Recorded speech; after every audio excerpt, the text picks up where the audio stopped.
This tutorial demonstrates how to use ChatGPT to search a library database. Sometimes when we start research, we don't know what terms to use.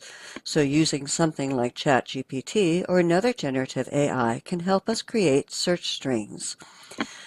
To do so, we want to put in a prompt that tells it who we are, what the topic is, and that it should create a Boolean search.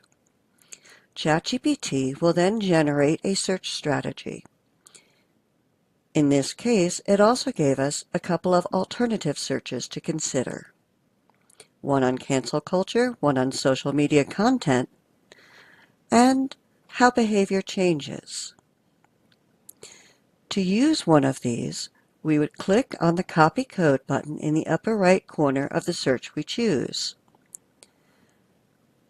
Then we'll take that search over to the library's homepage. Be sure you're in Eagle Search and paste the search into the search box.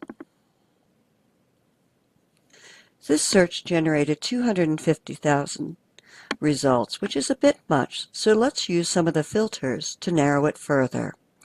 The first one we'll choose is peer-reviewed. That brought it down a lot, but we can get even more narrow by selecting publication date. And let's just do 2023 to the present. That's good, but we can get even more narrow by scrolling down to subject. This will show us a list of topics that we can choose from. Let's use psychology. And now we have 617 results that we can scroll through. So ChatGPT can help us to create the search, and then using the filters in the library's databases can narrow it even further. If you have any questions, please contact us. We're here to help.